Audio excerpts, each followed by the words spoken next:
you know, if we all kind of just, because there's so many things, man. There's so many things that goes on in life that, you know, thank God now with the internet and everything in life, we're talking about certain situations more.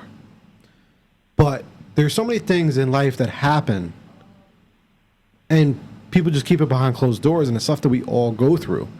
And then that one person thinks that they're the only one that's going through it. Like one big thing I talked about recently with a friend was, and I don't know if you guys could both kind of relate to this. I mean, we're all men, so talking about this might be a little different, but about miscarriages, right? Just that one little thing, like, you know what, if you look at the stats, like, again, I don't have the exact number, but when I looked up the stats, it's so much more common than not. So my point of it is, it's like, it's so common, but how often do people talk about it?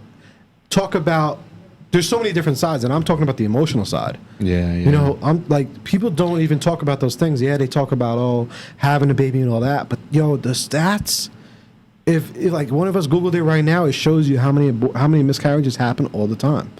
So it's like, as the woman or as the couple, on both sides, when it happens, you're so distraught because you're just like, oh my God, it's just me, or it's, you think the odds, or how do I explain? You think the odds are just like, wow, it's really, but it's so many other people. I couldn't imagine what that feels like. I couldn't even imagine. And it's extremely. It's a tough one. And there's so many sides to that, because it's, you could lose it at, 1 week, 5, whatever the case is. But it's just things like that, and especially, drugs is one of them. Like, they're both kind of, drugs, obviously people talk about more, but it's so many things that people are going through. People could be that drug addict. People could be that person that's going through, that had that miscarriage. And it's like, you never know. You never know. You never know. So don't be afraid to try to help someone, go through it, or just help the community. Because no matter what you do, I feel like if you just try to help, you're one person that's kind of getting out of that shell and saying, okay, let's talk about it. And I do feel like there's a lot of people in the world who just need that first voice to be the second voice.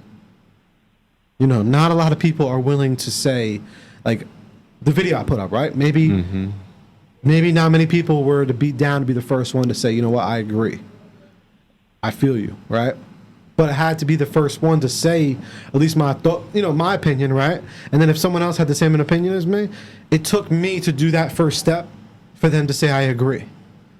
Yeah. Maybe they would have never even said it if it wasn't for me. Yeah. My point. That's the beauty of the internet, that you can find someone that can relate with you, what you're going through. And, you're not alone with what you're going through ever.